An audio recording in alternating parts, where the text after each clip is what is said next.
Glória a Deus, louvado seja o nome do Senhor, toda honra, toda glória seja dada ao Senhor. Olá, queridos, tudo bem? Tudo bem?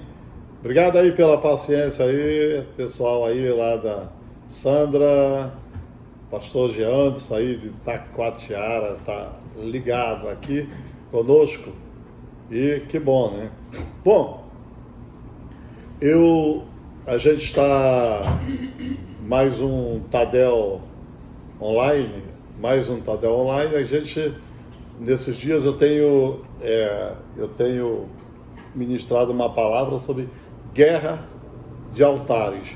Na verdade, essa palavra, ela dá para ministrar durante 3 semanas consecutivas. Mas eu findei esse domingo agora, mas eu ainda quero dar uma pincelada sobre isso aí, porque hoje pela manhã eu ministrei lá com o pessoal da equipe de Goiânia e eu falei um pouquinho sobre guerra de altares, a importância, o tempo que nós estamos vivendo realmente é um tempo muito, muito, muito sério em relação à vida espiritual. Eu falando que nós que trabalhamos com células, com o propósito de trazer crescimento na igreja, multiplicação. Então, as células, elas são uma estratégia para trazer crescimento na igreja local. Foi assim que a gente começou a crescer. Foi assim que nós começamos a crescer, quando nós começamos a implantar as células. Ou seja, quando nós começamos a implantar as células de uma maneira correta, porque nós já tínhamos células antigamente. Então, eu me lembro que a gente tinha uma célula, a célula começava numa casa e era noutra casa, acho que era 4 células, e a gente não entendia por que não ia para frente, porque a gente não dava e não priorizava o trabalho com células na igreja. A gente tinha a célula como mais um evento da igreja, mais uma atração da igreja. Glória a Deus. E aí, o que acontece? Ela não fluía,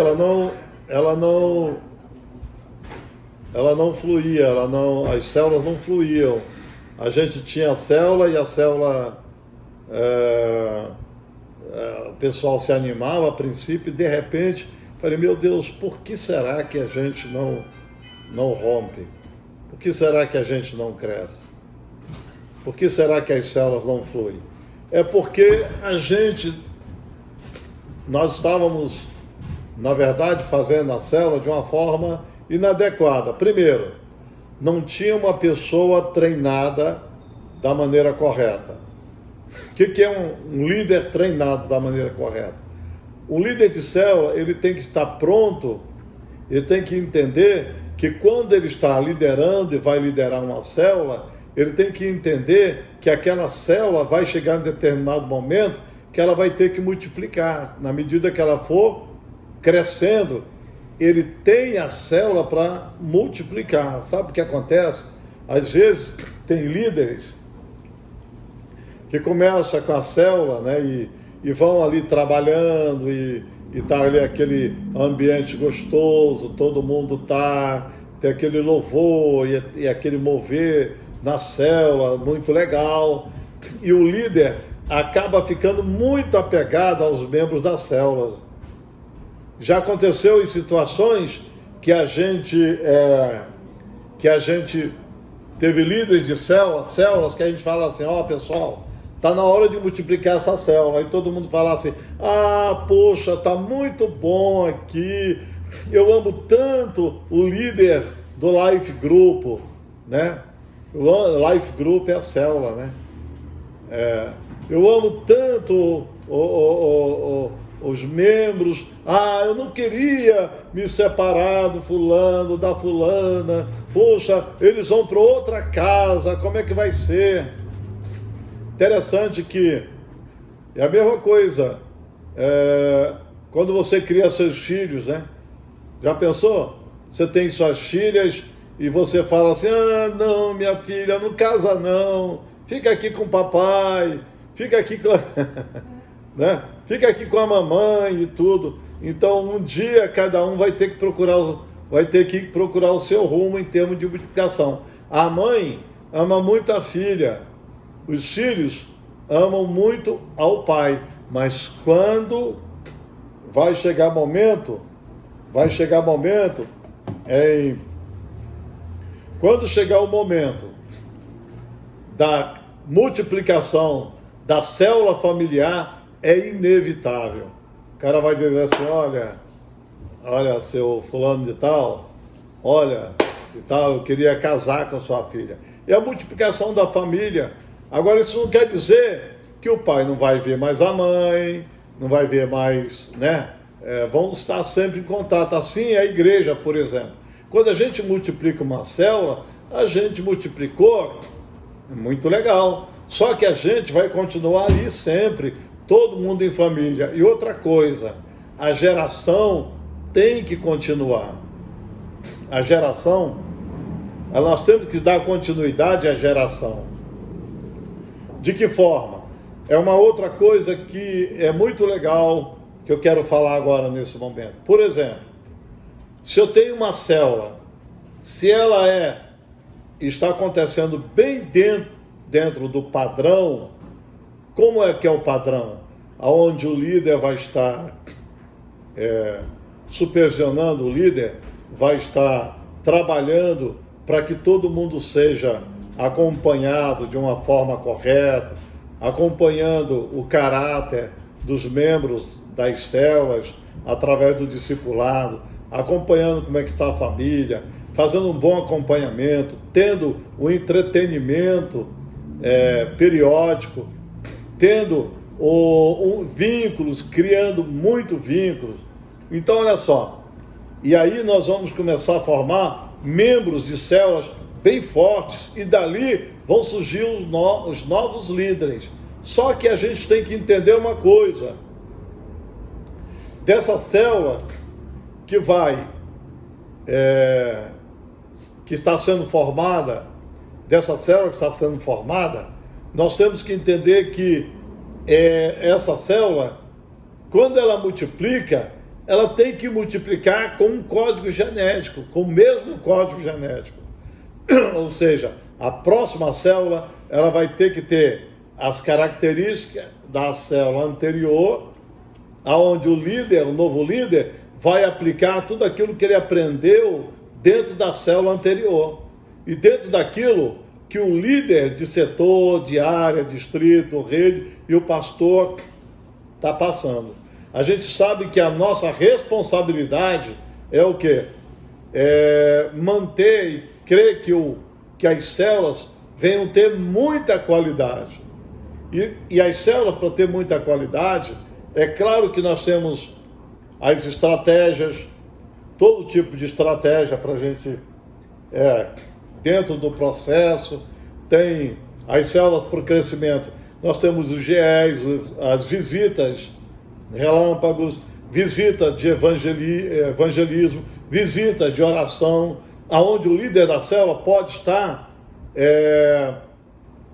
alinhavando com os membros das células para estarem fazendo esse trabalho, um trabalho social, uma necessidade que alguém está passando dentro do bairro, lá, se algum membro da célula estiver passando, é importante que os membros da célula venham fazer esse social, trabalhar nessa área. Poxa, as pessoas vão ficar gratas. Então, saber realmente as necessidades, tanto naturais como as necessidades espirituais, dentro do contexto do grupo de célula. Então, cabe ao líder da célula pastorear bem mesmo nos detalhes.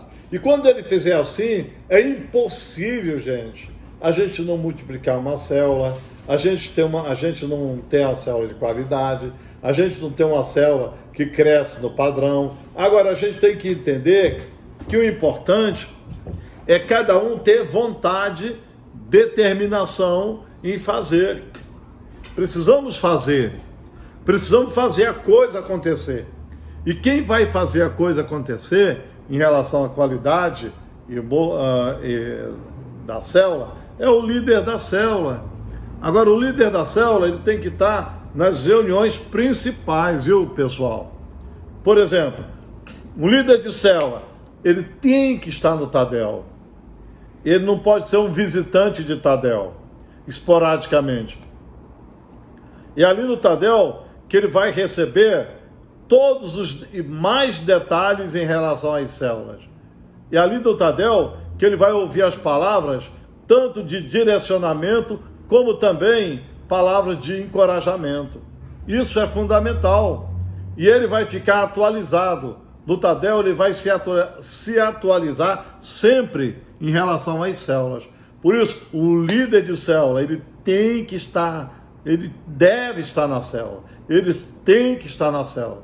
Mas é importante, além dele, que deve estar na célula, ele tem que encorajar cada membro da célula a estar no Tadel. Cada membro da célula a ir culto de celebração. Eu já falei sobre isso, a importância da gente trabalhar com o líder da célula, quando eles estiverem na hora dando os avisos, lá, não é daquele aviso meio borocochô, né? Olha, irmão, domingo tem culto, celebração, domingo tem, olha, todo mundo lá no culto, amém? Ou então a pessoa falar, olha, quando está no culto de celebração ou no Tadel, olha, terça-feira tem Tadel, ou então lá na célula, terça-feira tem Tadel. Então, muito importante que o líder seja um camarada que seja um encorajador, ele vai encorajar, ele não vai encorajar, ele vai convocar, ele vai desafiar para essas pessoas estarem nessas reuniões simultaneamente. Então, assim, uma célula, ela pode crescer muito e multiplicar muito. Vai depender, sabe de quê? De trabalho, pessoal. Nós temos que trabalhar, nós temos que visitar, nós temos que fazer GEAs, nós temos que bater lá no vizinho, lá na porta, convidar para a célula. Nós temos que fazer isso. Se a gente faz isso, então a sua célula vai com certeza ter pessoas aonde você vai estar trabalhando para o crescimento da célula. Amém, querido? Agora, pastor, tudo isso que você está falando, eu já estou fazendo. E aí, pastor, não sei por que não cresce. Aí eu pergunto, como está a vida do líder, o altar de oração? Como está o altar de oração da própria célula? Você reúne para orar com a sua célula? Seria muito bom.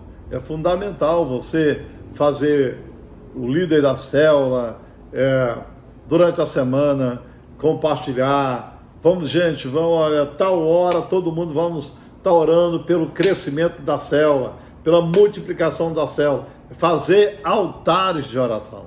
Eu estava falando que nós somos em guerra de altares. Existe toda uma guerra para que você, o inimigo, venha prevalecer em relação às células. Você sabe que nós não admitimos nessa pandemia quantas e quantas, eu estou falando de igrejas que fecharam. Nós não podemos aceitar isso. Igrejas que fecharam e de repente a gente fica assim, meu Deus, como é que pode uma igreja? Porque a pandemia. Aí eu pergunto, e as células que fecharam? As células não deixam de ser uma igreja, é uma micro-igreja. A micro-igreja é uma célula onde tem louvor, adoração, onde tem oração pelas pessoas. Nós não podemos admitir que uma célula venha fechar, deixar de existir a célula. Quando fecha-se uma célula, é como nós estamos, é como o inimigo está prevalecendo contra a igreja. E a Bíblia fala que as portas do inferno não vão prevalecer contra a igreja. Por isso que nós temos que ter esse cuidado, pessoal. Muita oração nas células. Líder de célula, faça seu altar de oração. Você sabe que nos dias de Elias,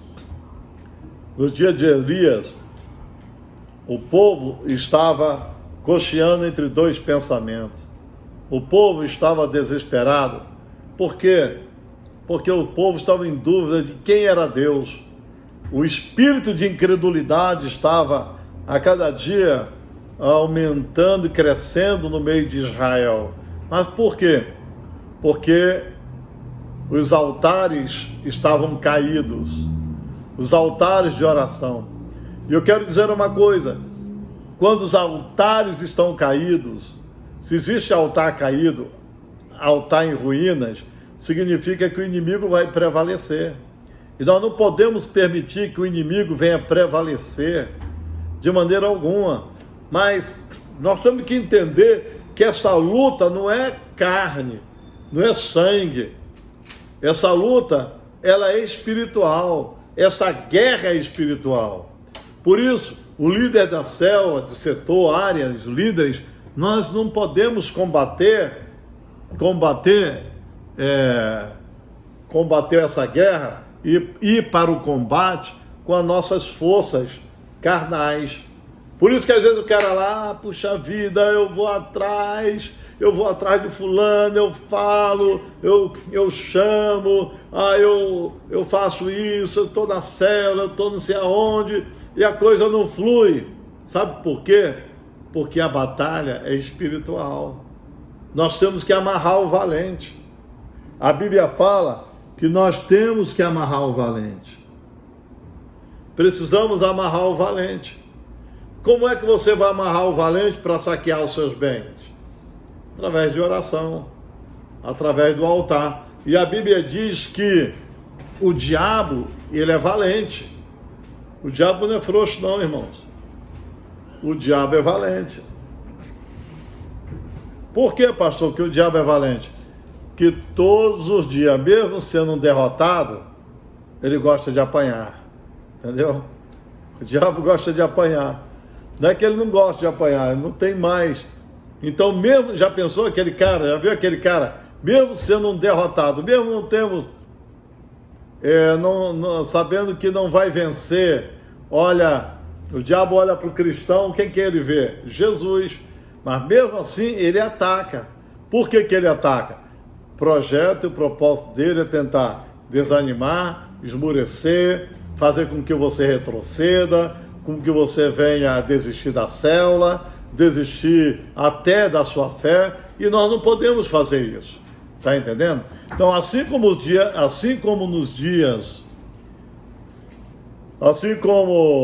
Elias, nós estamos inseridos em uma guerra, onde que está em jogo é a nossa existência espiritual ou destruição. E o campo de batalha é pelo domínio da nossa mente. Olha aí, o inimigo, ele quer dominar a sua mente, através de pensamentos irreais, pensamentos que não são verdadeiros. Mas quando ele entra para querer dominar a sua mente, por que ele prevalece? Sabe por que às vezes o inimigo prevalece? Muitas vezes também em relação a muitos cristãos, porque muitas vezes o inimigo joga sugestões, pensamentos que não são de Deus, e você acaba acreditando, absorvendo esses pensamentos e jogando você para baixo. Eu vejo pessoas falar assim, eu estou desanimada, eu quero desistir, eu não sei se vai dar certo, olha só, já estou tanto tempo na igreja. Sabe o que é isso, irmão? Você está absorvendo os pensamentos de Satanás. O diabo é assim. ele é um roubador, ele quer roubar a sua mente. Quando ele joga pensamento que você não pode, não dá, que você não vai conseguir, não vai prevalecer, quando ele começa a neutralizar você na sua mente, então aí, imediatamente, automaticamente, a obra de Deus está sendo neutralizada. Por isso que você não deve dar lugar ao diabo. Está entendendo?